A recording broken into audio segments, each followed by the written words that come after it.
الله أكبر الله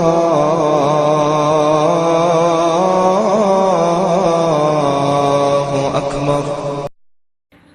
صحیح بخاری کی حدیث نمبر 65 میں انس بن مالک رضی اللہ عنہ سے روایت کرتے کہ انہوں نے فرمایا کہ رسول اللہ صلی اللہ علیہ وسلم کسی بادشاہ کے نام دعوت اسلام دینے کے لیے خط لکھا یا لکھنے کا ارادہ کیا تو آپ صلی اللہ علیہ وسلم سے کہا گیا کہ وہ بغیر مہر کے خط نہیں پڑھتے، یعنی بے مہر کے خط کو مستند نہیں سمجھتے۔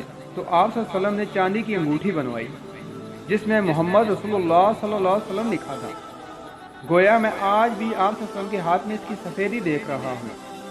شعبہ راوی کہتے ہیں کہ میں نے قتادہ سے پوچھا کہ یہ کس نے کہا کہ اس پر محمد رسول اللہ صلی اللہ علیہ وسلم لکھا تھا، تو انہوں نے جواب دیا انس بن مالک رضی اللہ عنہ نے یہ فرمایا تھا۔ صحیح بخاری کی حدیث نمبر 66۔ رسول اللہ صلی اللہ علیہ وسلم ایک دفعہ مسجد میں تشریف فرما تھے کہ لوگ آپ صلی اللہ علیہ وسلم کے ارد گرد بیٹھے ہوئے تھے۔ 3 آدمی وہاں آئے، ان میں سے 2 رسول اللہ صلی اللہ علیہ وسلم کے سامنے پہنچ گئے، ایک واپس چلا گیا۔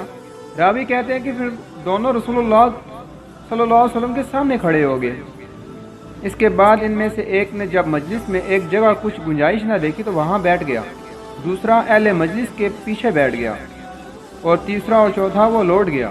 تو جب رسول اللہ صلی اللہ علیہ وسلم اپنی گفتگو سے فارغ ہوئے تو صحابہ کریم رضی اللہ عنہ سے فرمایا کہ کیا میں تمہیں 3 آدمیوں کے بارے میں نہ بتاؤں؟